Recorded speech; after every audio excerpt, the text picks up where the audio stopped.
With the NCAA women's tournament in full swing, Fox Sports decided to do a ranking of the top 10 greatest women's college basketball players in history. And before I get into who made the top 10 list, let me preemptively say, well played, Fox. Well fucking played. Because the nature of most of these lists is to drive engagement. Well, I'm engaged. Engagement here now. Here's their list. Number 10, Lynette Woodard. Number 9, A'ja Wilson. Number 8, Candace Parker. Number 7, Brittany Griner. Number 6, Maya Moore. Number 5, Shamika Holdsclaw. Number 4, Cheryl Miller. Number 3, Diana Taurasi. Number 2, Caitlin Clark. And number 1, Breanna Stewart. They also included these honorable mentions: Kelsey Plum, Sabrina Ionescu, Elena Del Don, Sheryl Swoopes, and Rebecca Lobo. Now, every woman listed is a great, but this list is wrong. I get the case for Breanna Stewart at number 1. She won a national title every single year she was at UConn, which is an absurd accomplishment. She also won Player of the Year 3 straight years, which is also completely absurd. But is she the best to ever do it? No.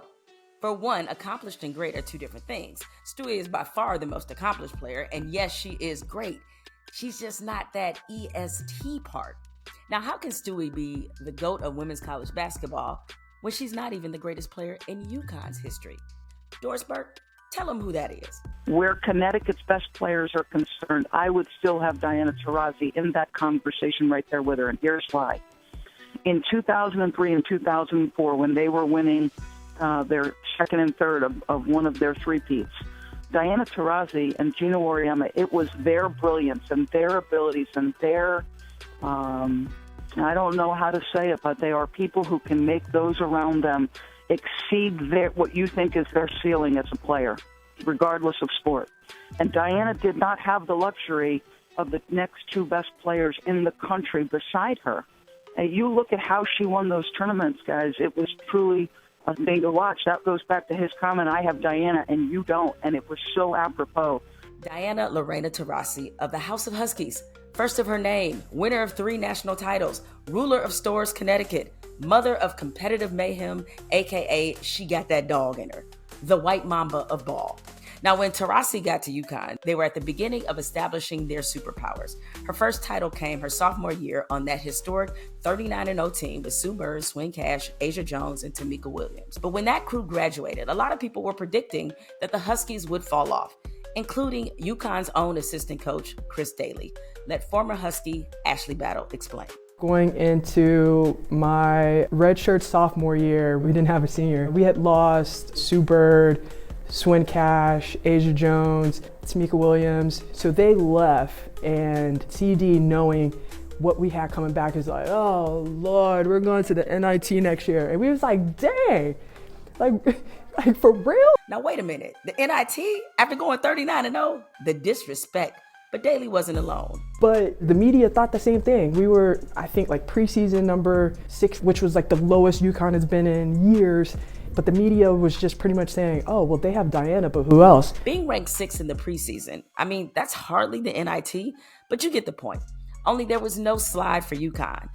Diana Taurasi lived up to every expectation and more. The Huskies won another 2 national titles, with Taurasi winning National of the Player her final 2 seasons. See, when determining greatest player, it's about a combination of things: stats, stature, ability, context of the moment, and accomplishments. All of that matters. So when Fox listed Caitlin Clark as the second greatest women's player behind Stewart, I thought, no. Is Caitlin Clark among the top 10 greatest women's college players ever? Does Pete Hegseth send detailed attack plans over Signal? Hell yeah. She's just not number 2. Now, statistically, Caitlin Clark almost has no peer offensively. Nobody has scored more points than her in their college basketball career. Nobody has made more three-pointers than her. Nobody has more national scoring titles. Her impact is that of a true pioneer. She broke attendance records everywhere she went, and last year, with her appearing in the national title game, for the first time in history, the women's championship game had more viewers than the men's. Now, you look at the inflection points in the history of women's college basketball, and she's an obvious one. But here's the problem. All the other greats on this list have rings. Now, rings aren't a defining characteristic.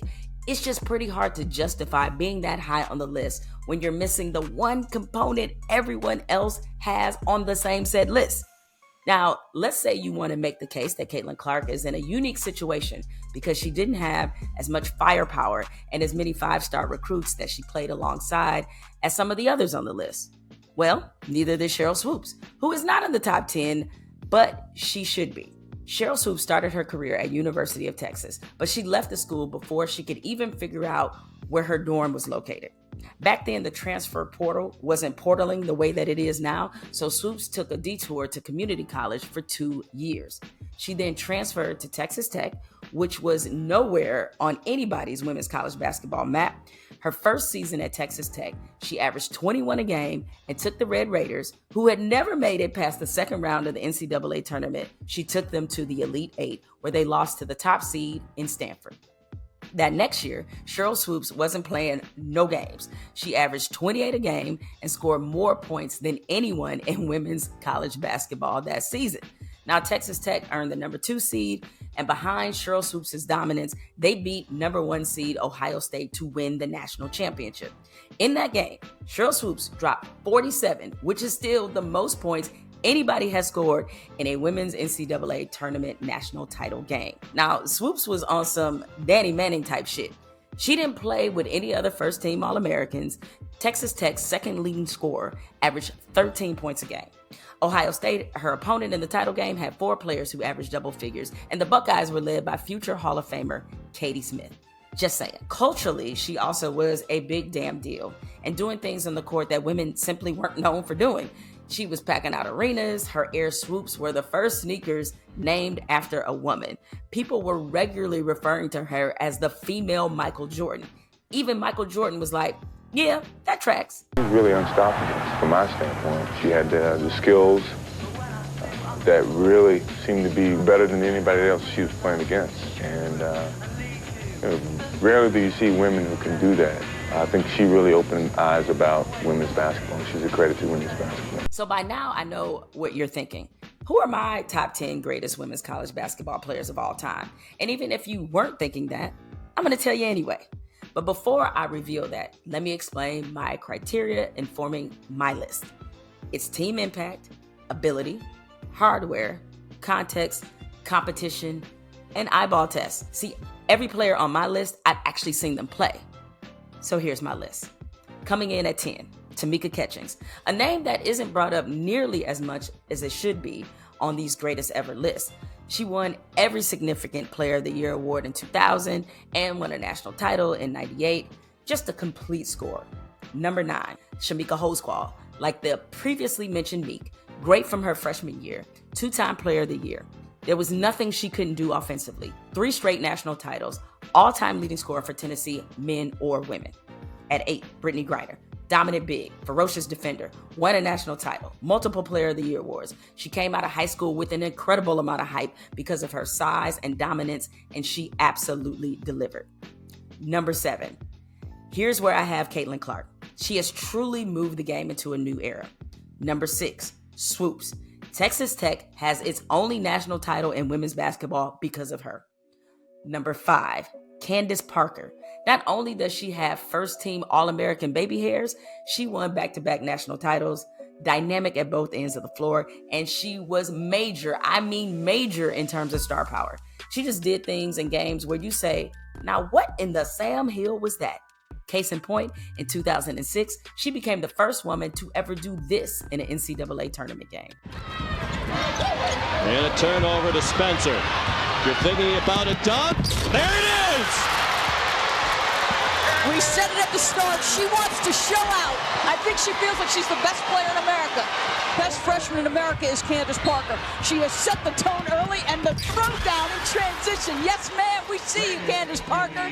Her first dunk in college. She won the McDonald's High School All-American Dunk Contest against the boys. Endorsed, to the best of our knowledge, that's the first dunk ever in an NCAA tournament game. Number 4, Paige and Stewie. No other player has her championship resume. At number 3, Maya Moore. I still don't think people appreciate how gifted Maya Moore was. 4-time All-American, 2-time National Player of the Year, back-to-back national titles. I swear if she hadn't decided to retire while she was still in her prime, she would have finished as the greatest player ever to play in the W.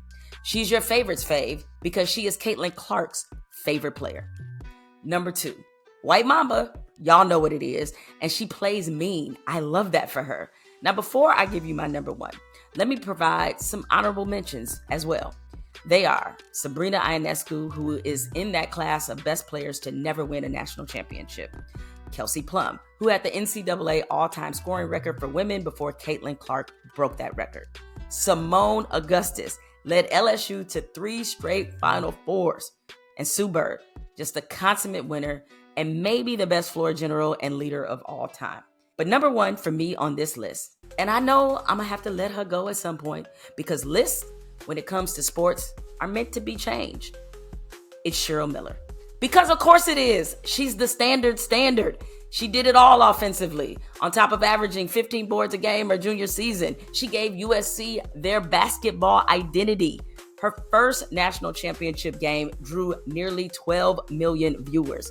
She created so much of the culture of women's basketball. Bona fide baller. I will forever stand, and until further notice, any list of greatest women's college basketball players that doesn't include Cheryl Miller, thou demands that not be the case. And if there is a day where Cheryl Miller is in danger of not being number 1, a series of hearings will be held and a special commission will be convened before any official decision or any official changes are rendered. Argue with your auntie with the raggedy muumuu and sliding wig. I'm Jamal Hill, and I approve this message.